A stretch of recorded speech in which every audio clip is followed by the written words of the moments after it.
Olá, nesta edição do programa TV Empresa vamos conversar com Walter Luiz Torresani, que é diretor-presidente da Torresani Empreendimentos Imobiliários, e vamos falar sobre a empresa, seus produtos, seus serviços e também sobre o setor imobiliário. Walter, é um grande prazer recebê-lo novamente na TV Empresa. Poxa, muito obrigado pelo convite. Depois de uns 8 anos que a gente, me imagino, né, que o tempo passa rápido. Exatamente. Né? Mas faz uns perto de 8 anos que a gente falou sobre a questão das PCHs, né? Isso. Que foi uma grande mesmo. novidade naquela oportunidade. Muita gente assistiu o programa, muita gente investiu e me agradece até hoje. Poxa, aquele programa lá, eu comprei as cotas e me dei bem, estou ganhando. Que bom, né? É um bom negócio. Bom Continua, negócio. a empresa continua com as PCHs? Sim, continuamos. É um ramo que a gente entrou naquela época, em 2005. O modelo de cotizar para pequenos investidores ainda hoje é uma novidade no Brasil. Só nós ainda fizemos esse tipo de modelo. Ela passou por uns 3 anos passados agora, recentes, o mercado bastante parado em função dos preços de energia estarem muito baixos e a PCH ela precisa de um preço melhor para poder se viabilizar, porque apesar de ser uma pequena hidrelétrica, ela, comparado com uma grande, ela tem os custos de construção ainda bastante altos. Né? Mas agora, esse ano, retomou os valores de energia e já estamos viabilizando novamente novas PCHs. Esse ano já lançamos uma no mercado, ela já foi totalmente absorvida, já está em construção e agora estamos iniciando uma no Mato Grosso. Então, estamos saindo um pouquinho aqui da região sul do Brasil, já indo para outras áreas aí do país. Mas funciona esse sistema de cotas ainda? Isto. Ah, é? São cotas que a maioria são os nossos próprios sócios já que reinvestem, né? Ou pessoas que têm conhecimento na área, que têm recursos e que possam investir e ter uma renda, né? Porque a usina hidrelétrica ela é contratos de longo prazo, muito estáveis, a renda que ela proporciona. O negócio em si, ela gera uma taxa de lucratividade de 70%, é claro que tem um investimento inicial. Então, a divisão dos rendimentos dela é feita através da distribuição de lucro, portanto, isento de imposto de renda. Bom, hoje o negócio é investir, naquela época o negócio era investir em PCHs, né?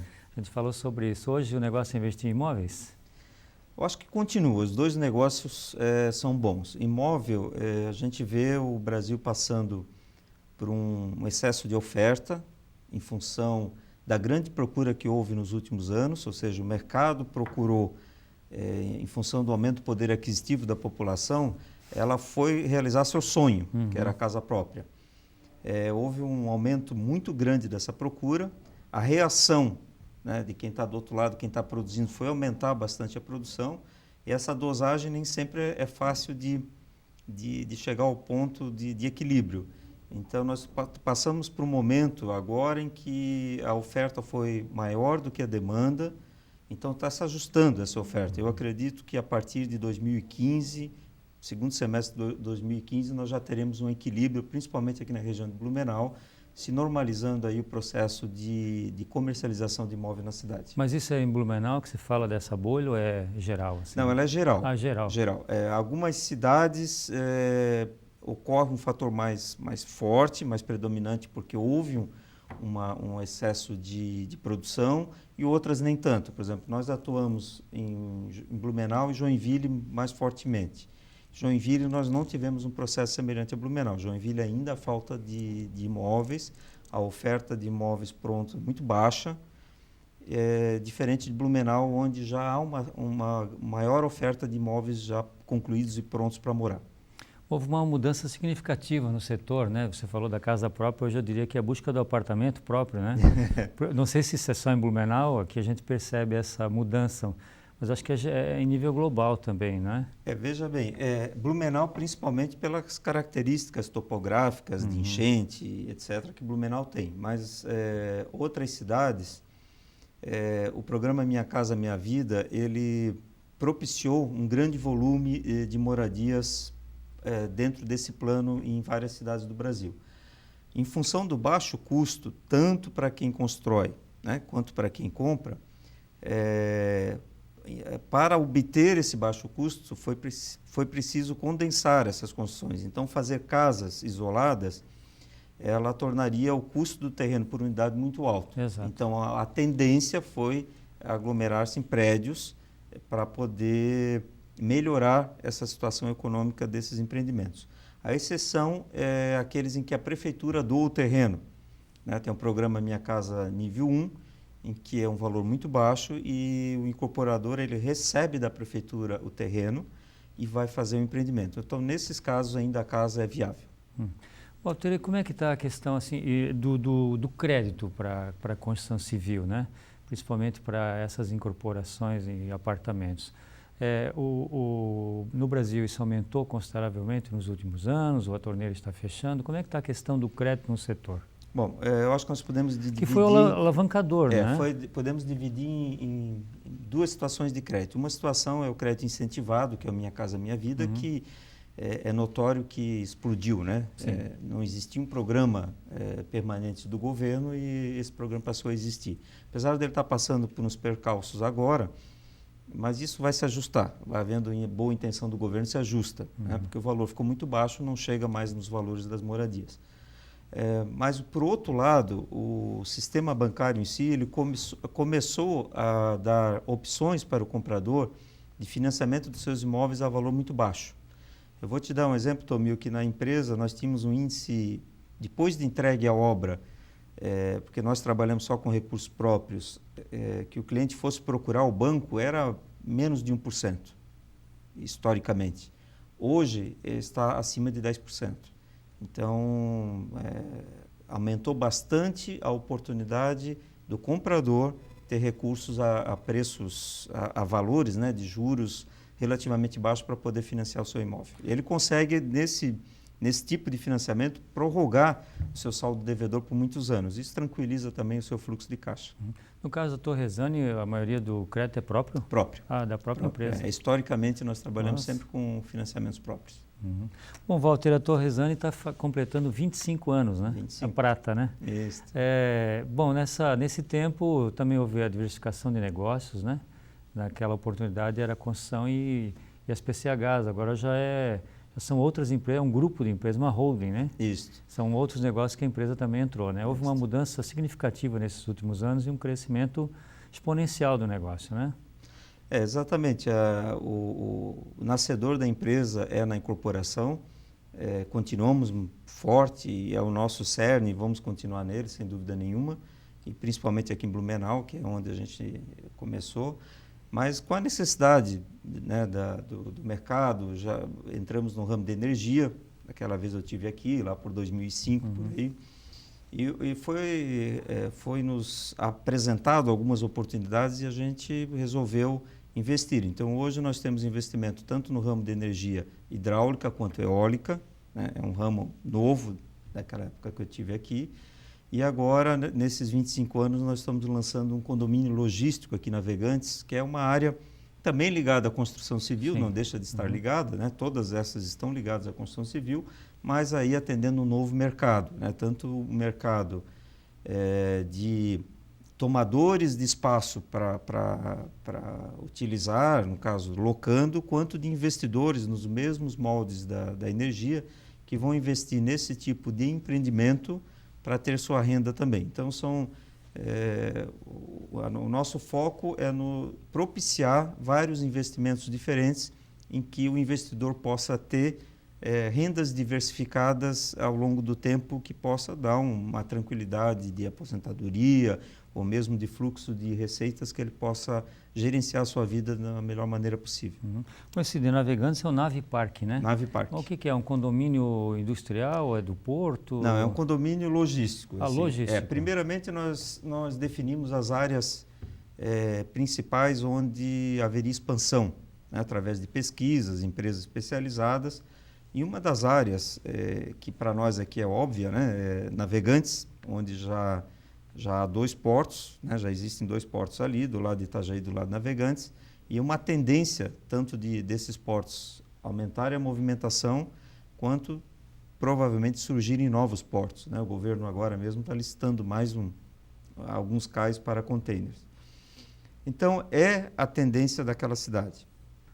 Então, por que não a gente investir aqui perto, né? Prata da Casa, conhecido, a região é conhecida, e desenvolvemos em 3 anos um projeto. São projetos demorados, porque precisam todas as análises ambientais, mas é um condomínio logístico padrão A. Existem também classificações de condomínios logísticos.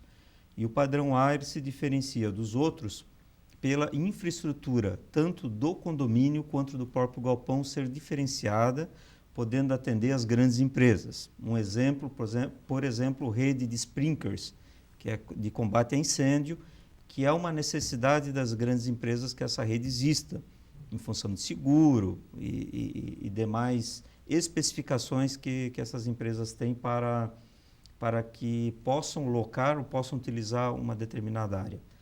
E aí vai para a carga do piso, que tem um peso mínimo padrão, que é 5 toneladas por metro quadrado, pé direito mínimo, ou seja, há um rol de mais ou menos 40 itens para se classificar um empreendimento deste padrão como tipo A.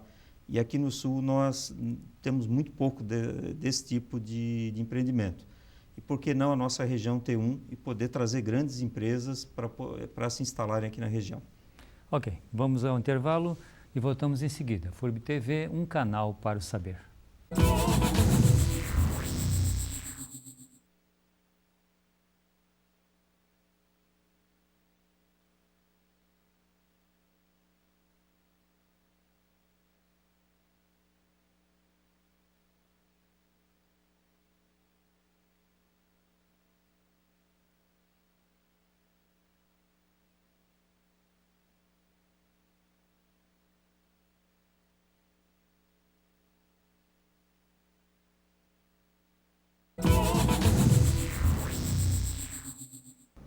Voltamos a conversar com Walter Luiz Torresani, que é diretor-presidente da Torresani Empreendimentos Imobiliários.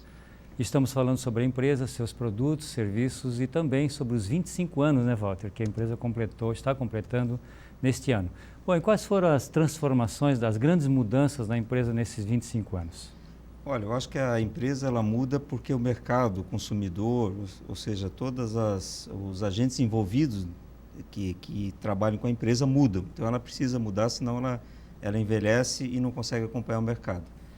Mas o que a gente sente que mudou é que o cliente hoje, além de ele estar bastante exigente, ele está bastante sintonizado com o que há de moderno e além disso, ele usa muito rapidamente as novas tecnologias que nem sempre um projeto consegue acompanhar.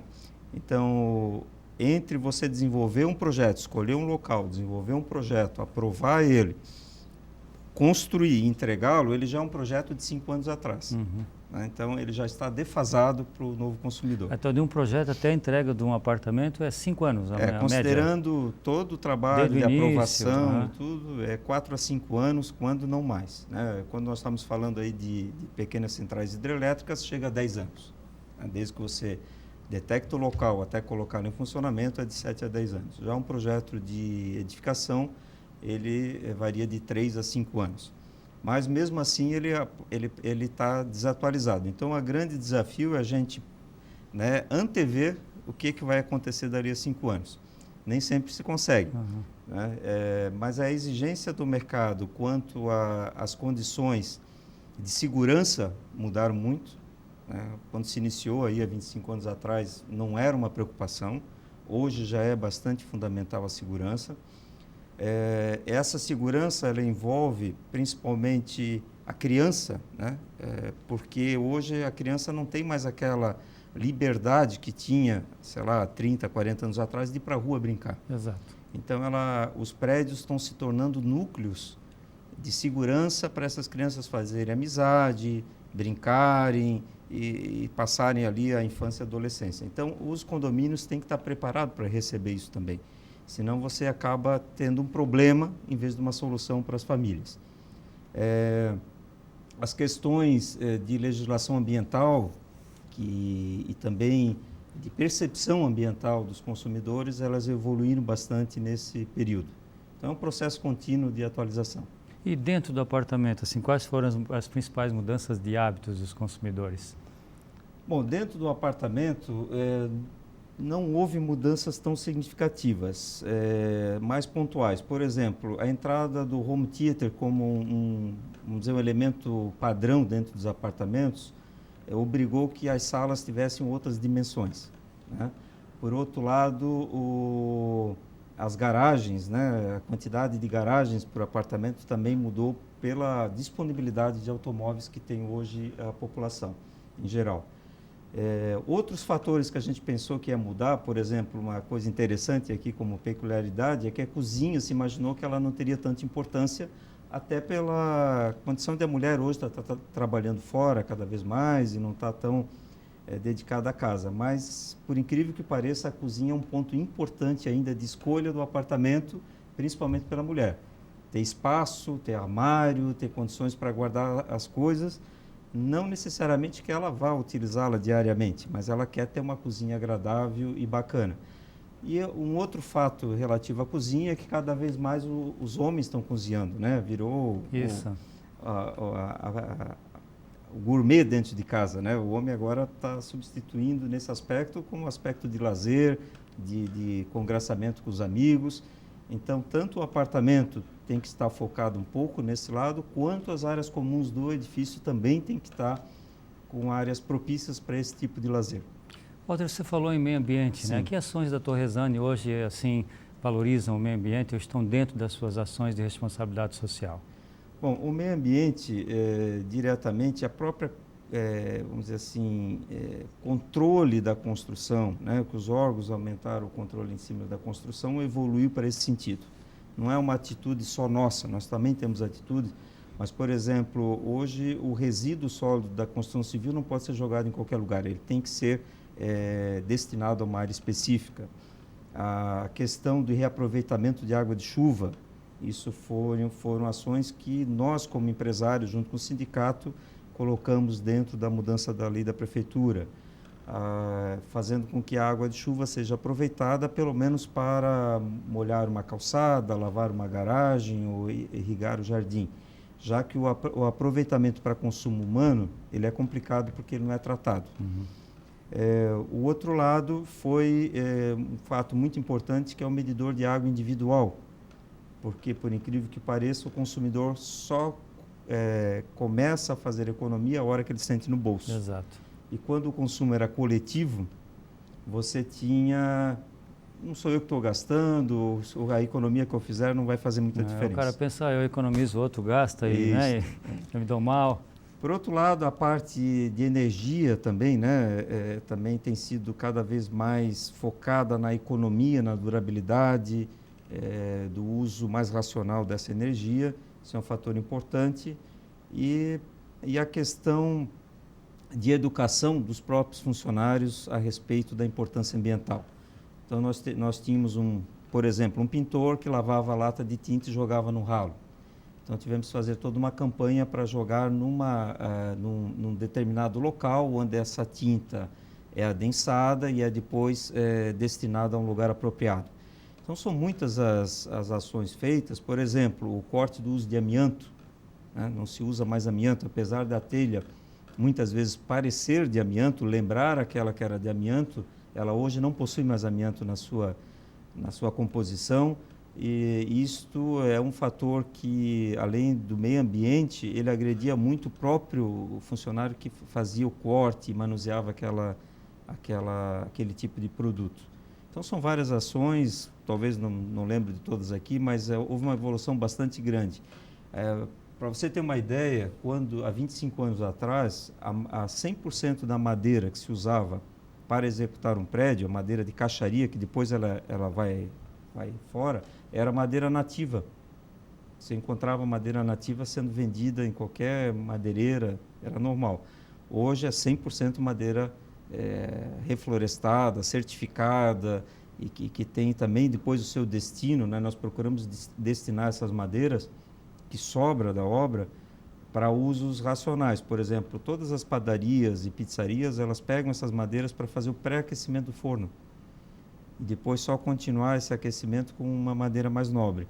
Então, todo esse processo não é uma característica só da nossa empresa, o setor em si ele tem evoluído para um uso mais racional. O setor sempre da construção civil sempre era criticado devido ao grande desperdício, falava-se inclusive em 30%, isso há 10 anos atrás, não é? Como é que está hoje essa situação? Essa questão de percentual de perda é um mito, sabe aquele número que é colocado no mercado e todo mundo passa a ser uma verdade, né? Deu um número 29,7 que todo mundo acredita porque ele aparenta uma precisão. Mas já há 15 anos atrás a Universidade de Santa Maria fez um estudo e isso ficou em torno de 10%.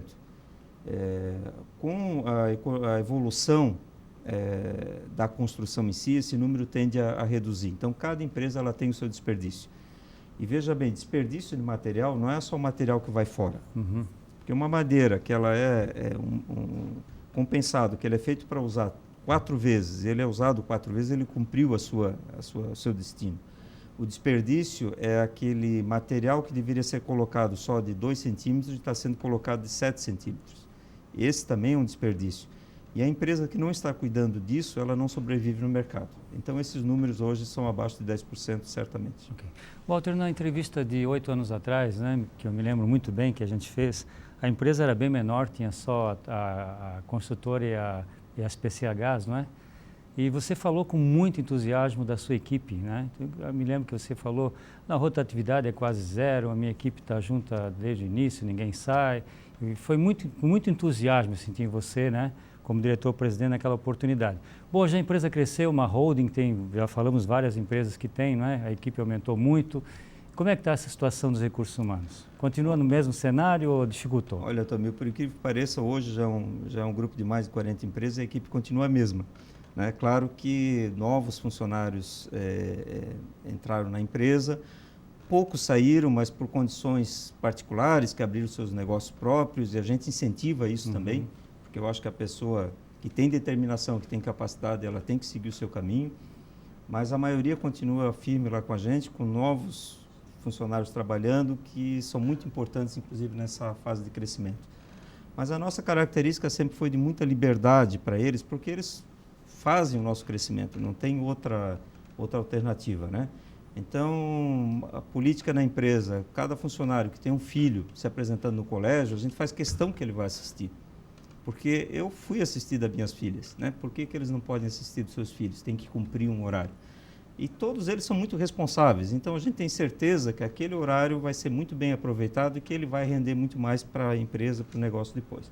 Essa política continua a mesma, eu considero uma política de sucesso e comprova pelos mesmos funcionários daquela época que ainda estão trabalhando com a gente até hoje. A empresa, inclusive, tinha uma série de programas de motivação, né? Que isso continua, vocês continuam Nós com essa temos política? desde a parte educacional, ou qualquer curso que o funcionário escolha para fazer, claro, é pré-aprovado pela empresa, ele é subsidiado pela empresa, quando ele está estudando também é um subsídio. A questão hoje mesmo, para os terceirizados, que são mais de 500, nós damos todo o material escolar para as crianças, todos os terceirizados recebem treinamento independente de serem ou não funcionários da empresa, né? E os nossos funcionários, nós temos uma motivação na parte social, que eles ajudem, né? Agora em julho, dia 19 de julho, se eu não me engano, nós vamos ter um passeio ciclístico para Sorria Paradão, que é uma entidade que a gente tem, nós temos ajudado há bastante tempo, mas quando eu digo nós ajudarmos, não é a empresa ajudando, são todos os funcionários ajudando. Então, as campanhas que a gente faz lá, eles vão, às vezes eles doam até coisas próprias para essas crianças, que realmente a gente se comove. Claro, a empresa atrás dá o suporte, mas por incentivo deles. Por exemplo, esse passeio ciclístico não partiu da gente. Eles é que se reuniram e resolveram fazer uma ação para a cidade conhecer a entidade e tentar angariar mais fundos para ela. Então, isso é bem gratificante. E claro que a empresa dá o maior apoio e tem que dar. Eu acho que toda empresa devia fazer isso. Ok. Walter, muito obrigado por sua vinda à TV Empresa. Parabéns a você e a toda a equipe Torresani por esses 25 anos de sucesso e nós de TV Empresa da FURB desejamos muito sucesso no futuro da Torresani. Eu que agradeço. Espero que quando a empresa fizer 50 anos você me convide de volta para a gente estar aqui. Que Deus assim o permita. Opa, né? muito obrigado. Ok, muito obrigado. O programa TV Empresa é uma promoção do Centro de Ciências Sociais e Aplicadas, do mestrado em Administração, do mestrado em Contabilidade e do doutorado em Ciências Contábeis e Administração da Universidade Regional de Blumenau. Muito obrigado pela sua audiência e até o nosso próximo encontro.